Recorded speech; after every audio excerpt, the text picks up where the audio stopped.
The Crithian Empire had ruled the galaxy for millennia, their crystalline warships patrolling every inhabited system with ruthless efficiency. They had cataloged thousands of species, conquered hundreds of worlds, and erased dozens of civilizations from existence. But there was one entry in their historical archives that most Crithians had long forgotten: a small blue world called Earth, destroyed 4,000 years ago for the crime of refusing subjugation. Commander Zarthok stood on the bridge of the dreadnought Eternal Dominion, reviewing routine patrol reports when the sensors detected something impossible. A fleet was emerging from quantum fold space at the edge of the Crithian home system. Not just any fleet, but vessels whose energy signatures matched nothing in their databases. Identification?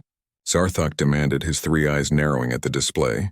Unknown, Commander, the sensor officer replied, mandibles clicking nervously. The ships they're using technology we've never encountered. Their hulls appear to be constructed from compressed neutronium with quantum shielding. Power readings are off the scale. Before Zarthok could respond, every screen on the bridge flickered and displayed a single image: a human face. The commander recognized the species instantly from the ancient files: humans, the primitives from Earth. But that was impossible. Earth had been reduced to cosmic dust 4 millennia ago. Greetings, Crithian Empire, the human said, her voice cold and measured. I am Admiral Chen of the Terran Diaspora Fleet. 4,000 years ago, your empire made a grave mistake.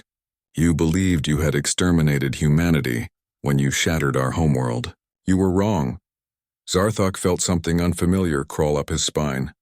Fear. That's impossible. We glassed your entire planet. Nothing could have survived. Admiral Chen's smile was predatory. You destroyed Earth, yes, but 2 million humans had already left on generation ships, scattered across the void beyond your borders. You gave us 4,000 years to evolve, to adapt, to prepare. 4,000 years to nurse our hatred and perfect our vengeance. The Crithian commander activated the emergency protocols, summoning every military vessel in the system. Within minutes, 3,000 warships surrounded the human fleet, which numbered merely 300 vessels. The odds seemed insurmountable. You are outnumbered 10 to 1, Zarthok declared. Surrender and you will be granted a swift death. Outnumbered? Admiral Chen laughed, a sound devoid of humor. You still don't understand. We didn't spend 4 millennia running away. We spent it becoming something you should fear. The human ships moved with impossible speed, their engines bending space-time itself. Crithian plasma torpedoes evaporated against quantum shields that existed in multiple dimensions simultaneously. When the human ships returned fire, their weapons tore through Crithian hulls like they were made of paper. But it wasn't just the technology that shocked Zarthok. It was the tactics. The humans fought with a coordination that seemed almost telepathic, their ships moving as one organism. Every maneuver was calculated with mathematical precision, every shot placed with surgical accuracy. There was no hesitation, no mercy, only cold, efficient destruction. How? Zarthok whispered as his fleet crumbled around him. How did you advance so far? Admiral Chen's face reappeared on his screen. You want to know our secret? Pain, suffering, loss. Every human child for the past 4,000 years grew up learning about Earth, seeing images of our blue skies and green forests. We carried our dead world in our hearts like a wound that never healed. That rage, that determination, it drove us to heights you could never imagine.